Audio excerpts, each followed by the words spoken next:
शांति, सारी सृष्टि को पतित से पावन बनाना, कलयुग को सतयुग बनाना, नरक को स्वर्ग बनाना केवल एक बाप का ही काम है। इतिहास साक्षी है। महात्मा गांधी जी ने कहा हम राम राज्य लाएंगे और उसके लिए हम भारत पर हमारा राज्य हो, स्वराज्य हो। स्वराज्य लिया उसके लिए तो आप सभी ने सारा इतिहास सुना ही है, लेकिन स्वराज्य लेने के बाद भी आज लगभग 75 वर्ष से भी ज्यादा हो चुके हैं। क्या राम राज्य बना? भारत राम राज्य हुआ? तो जब तक राम जैसे पुरुष, सीता जैसी नारी, भरत और लक्ष्मण जैसे भाई नहीं होंगे, सुग्रीव जैसे मित्र और हनुमान जैसे सेवक नहीं होंगे, तब तक राम राज्य कैसे हो सकता है? तो राम राज्य का गायन है यथा राजा रानी तथा प्रजा। तो जैसा राम है वैसे ही प्रजा है। गायन है राम राजा राम प्रजा, राम शाहूकार है, बसे नगरी जिए दाता, धर्म का उपकार है। तो सबसे पहले तो राम जैसे और सीता जैसे चरित्रवान हो तभी तो राम राज्य आएगा। तो अब ये कर्तव्य कोई कर ही नहीं रहा, ना ऐसी योजना है। और जब से भारत आज़ाद हुआ, इतिहास साक्षी है, और ही और चरित्र का पतन हो गया।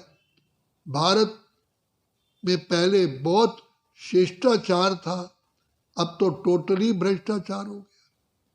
भाई भाई का शत्रु हो चुका है। किसी का आपस में स्नेह नहीं है, स्वार्थ भरा हुआ है। भारत आजाद होने के समय पर मनुष्य मनुष्य था, लेकिन अब तो मनुष्यता से नीच होकर दानव बन गया। ऐसे दानव को मानव, मानव को देव बनाने के लिए सभी ने प्रयास किए। विधिवेताओं ने, पार्लियामेंट ने, शास्त्रवादियों ने, विद्वानों ने, आचार्यों ने, लेखकों ने, लेकिन संसार में चरित्र का पतन ही हो गया। और आप देख रहे हैं नारी की लाज लुट रही है। तो अब ये कर्तव्य केवल एक परमपिता परमात्मा का ही है, जो कल्प कल्प अर्थात सतयुग, त्रेता, द्वापर, कलयुग के चक्र को एक कल्प कहते हैं। एक कल्प समाप्त होता है, उसके बाद दूसरा कल्प शुरू होता है, क्योंकि ये सृष्टि चक्र अनादि और अविनाशी है। ये चक्र कभी भी रुकता नहीं। जैसे हम लोगों की दिनचर्या में प्रातः काल होती है, दोपहर होती है, शाम होती है, रात होती है, रात के बाद दिन आता ही आता है। इसको कोई रोक ही नहीं सका। हमारे पूर्वजों के समय से ही ये रात दिन का चक्र खेल हम देखते आ रहे हैं। तो अब जब एक कल्प समाप्त होता है, अर्थात कलयुग पूरा होता है, उसके बाद नया सतयुग आना ही चाहिए और आता है। तो ऐसे समय पर जो पिता परमात्मा का वायदा है, यदा यदा ही धर्मस्य ग्लानिर्भवति भारत अभ्युत्थानम् अधर्मस्य तदात्मानं सृजाम्यहम्। तो सृष्टि के रचयिता, सृष्टि का मालिक स्वयं इस सृष्टि पर आकर के ये कार्य करते हैं।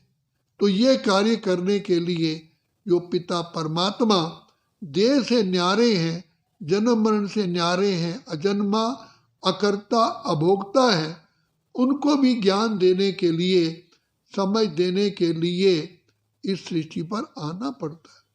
कई लोग ये सोचते हैं भगवान तो सर्वशक्तिमान है, वो एक ही जगह बैठ करके, परम धाम में बैठ करके पावन बना सकते हैं।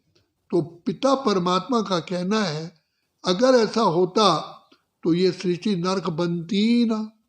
तो मुझे भी आना पड़ता है अधर्म का विनाश सद्धर्म की स्थापना करने के लिए। तो पिता परमात्मा अपने वायदे अनुसार इस सृष्टि पर आते हैं, जिसका हर वर्ष हम शिवरात्रि शिव जयंती के रूप में मनाते हैं।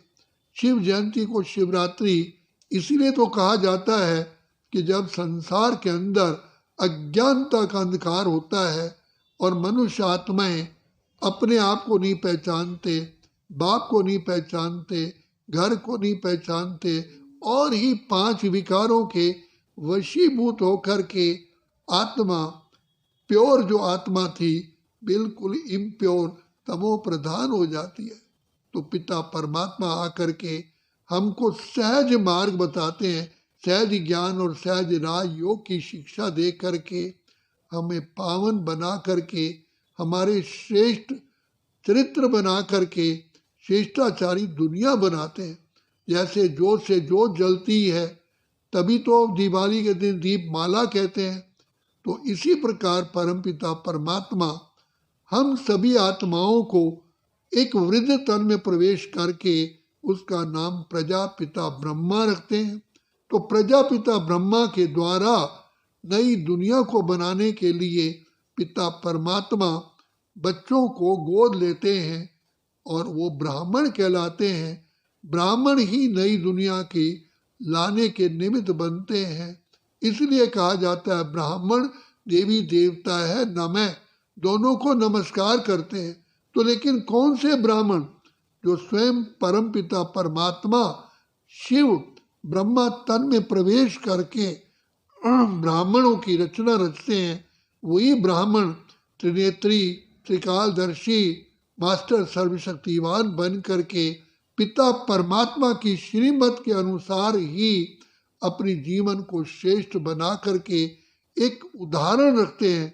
तो जिससे दूसरी आत्माएं भी उनसे प्रेरणा लेती हैं। इसी से इसलिए कहा गया जोत से जोत जगाते चलो, प्रेम की गंगा बहाते चलो। तो जैसे ब्रह्मा पिता की जोत जली, ब्रह्मा के द्वारा अनेक ब्राह्मणों की जोत जली और अनेक ब्राह्मणों ने अनेक आत्माओं की सेवा के निमित्त बने, तो ये सारी दीपमाला हो जाती है। तब सच्ची सच्ची दिवाली इस सृष्टि पर आती है। जिस राम राज्य के लिए गायन है, दैहिक दैविक भौतिक तापा, राम राज्य नहीं काहू व्यापा। ऐसी दुनिया लाने के लिए पहले पहले पिता परमात्मा हम आत्माओं को ऐसी दुनिया में चलने के लिए लायक बनाते हैं। तो लायक बनाने के लिए वर्तमान समय पिता परमात्मा ब्रह्मा बाबा के द्वारा प्रजापिता ब्रह्मा कुमारी ईश्वर विश्वविद्यालय के द्वारा ये हर रोज आत्माओं की पढ़ाई पढ़ा करके नर को श्री नारायण, नारी को लक्ष्मी बना रहे हैं। अब यही समय है पिता परमात्मा से राज्य पद पाने का, भाग्य विधाता से अपना भाग्य बनाने का, प्रभु मिलन मनाने का, उनसे दुआएं लेने का, प्यार लेने का, आशीर्वाद लेने का यही समय है। अगर ये समय बीत गया तो फिर अभी नहीं तो फिर कभी भी नहीं। फिर कहा जाता है अब पछताए होत क्या, जब चिड़िया चुग गई खेत। ऐसा ना हो। फिर जैसे कहते हैं ओ दूर के मुसाफिर हमको भी साथ ले ले रे, हम रह गए अकेले। तो वो आत्माएं जो अपने को पावन नहीं बना सकती, वो इस संसार से उड़ ही नहीं सकती। फिर सजाओं के द्वारा उनको पापों की सजा भोगनी पड़ती है। तो बाप कहते हैं बच्चे मैं आया हूँ तुमको विद ड्यू रिगार्ड रिस्पेक्ट वापस ले जाने के लिए, इसलिए मेरी श्रीमत पर चलो। श्रीमत ही श्रेष्ठ बनाती है और वो अभी बाबा दे रहे हैं। अच्छा, ओम शांति, ओम शांति, ओम शांति।